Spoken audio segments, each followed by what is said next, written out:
Hello again, YouTube. Well, today I got a video for you that I wish I would have had about a month ago. Would have saved me a couple DNFs and a couple strip servos and a bunch of headache and time and oh my gosh. Anyway, so moving on. What I want to talk about today is the STRC LCG kit. Pretty good kit, straight up, $100. Don't really have too much bad to say about it, other than just getting the setup down. There's not very much instruction. Steve Wang's STRC, or the instructional 4-part, 5-part series he's done on his website, doesn't talk too much about servo setup and whatever. So I want to clarify a few things, because I had some issues initially when I set mine up where my servos wouldn't come back to center, or they would come back like that. They'd stop. They'd stop before center. Same with the other way. They'd stop like there before coming all the way back. And I couldn't figure it out. Well, that turned out to be binding issues inside my Traxxas hubs. So recently I went through the entire front end of this truck. I had a race last weekend and we had 2 breakages, 2 servo strip.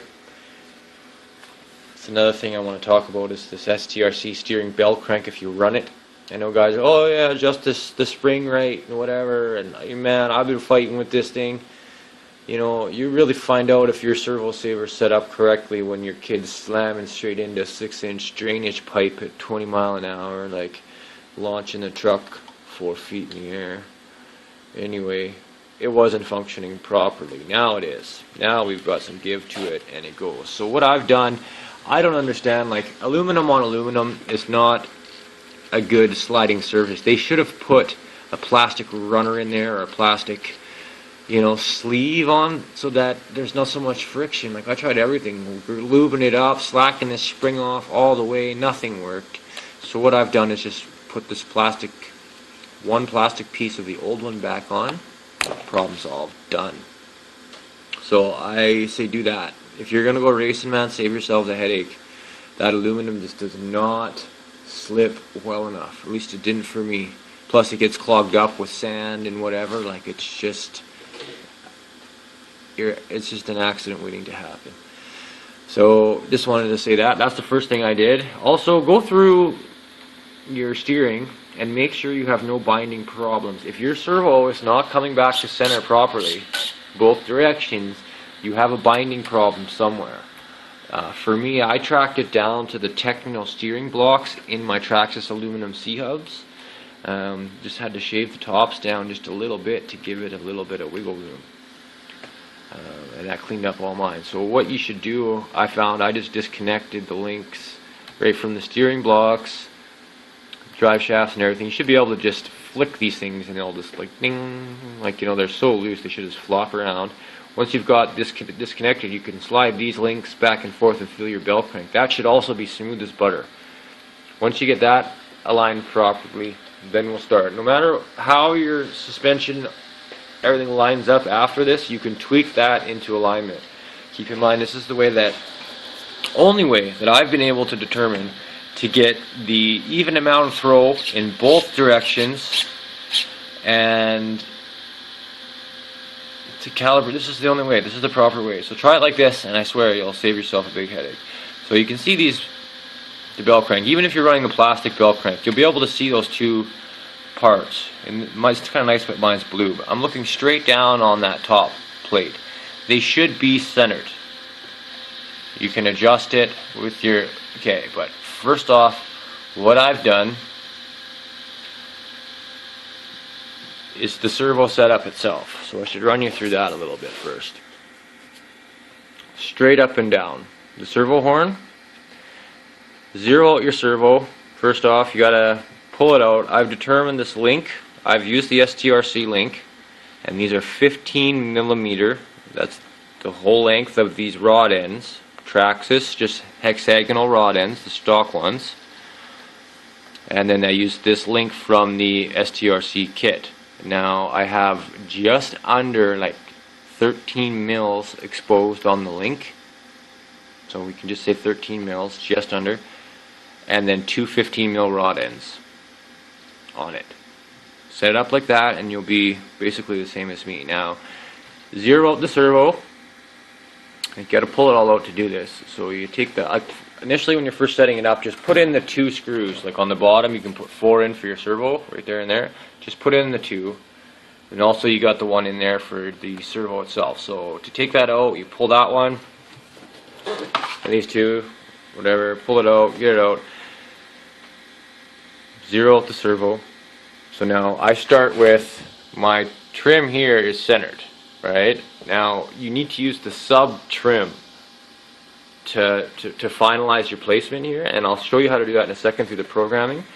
But first off, get the servo horn. It's basically straight up and down, and it'll be a little bit to the right, to the servo's right, or to your right, servo's left, so that way. So straight up and down, 90-degree angle, the servo horn, put it one little click that way. And that's where it should be with the length that I've given you of the servo horns. Now, no matter which way your hubs, or they could look all stupid, doesn't matter. You can adjust all that out later. Okay? Now, I've tried everything. I've pulled every link off this truck, set them all to the exact same length. I went through the steering on this thing probably 5 times to finally figure out the way to do this properly. So, now that you've done that, just like I said, the measurements, right? Straight down, one link to the right. Then you go into your programming. You use your sub trim. Assuming you're using a TQI or whatever, you'll have a sub trim adjustment. The sub trim is what you want to use to get these two centered properly. So when you're looking straight down at the plate, top plate, you want those centered like that, right? So to get that proper, you need to go into the sub trim. So here's the programming book. You can pause it here. I'll try and get a nice focus shot for you guys. Pause it there if you want to go through it all.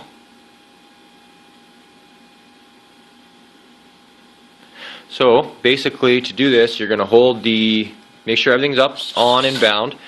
Hold the menu button down on the transmitter until it starts flashing like that.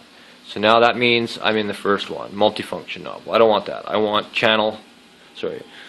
First one's multifunction knob. I don't want that. I want channel setup. So I press it again. Now I get 2 blinks. Okay, now I'm in channel setup. So now I press set. It's going to blink green again, which tells me now I'm into this tree. Now I want steering channel 1. That's what I want. So I'm going to press set again. Now we're into the red. Red is this tree here. So you got 4 selections. Alright, 1, 2, 3, and 4. Now we want the sub trim. You're also going to want to set your endpoints with this servo. But we can do that later. Just to, like, you can hear it right now on mine. If I turn it all the way, just listen to the servo. You hear it whining? You want to set your endpoints to eliminate that because the servo is maxed out both ways. So all that torque and stress is just sitting on those gears.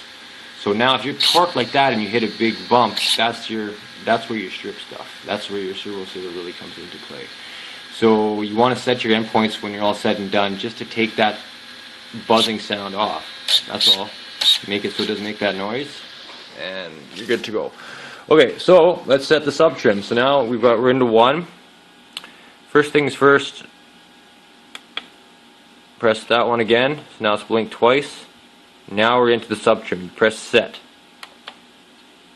Now you can see that my multifunction knob is my sub trims.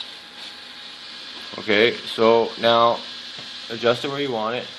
For me, I wanted to get it centered, so it's pretty much right there.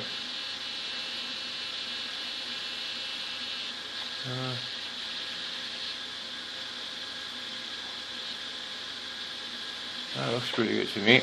So set. Boom. Now it'll blink, blink, blink, blink, blink, blink, blink to tell you that it's saved. Now, this is where I recommend you reset your endpoints and then set your, but you're going to probably want to set your tires and stuff first. So, if you want to exit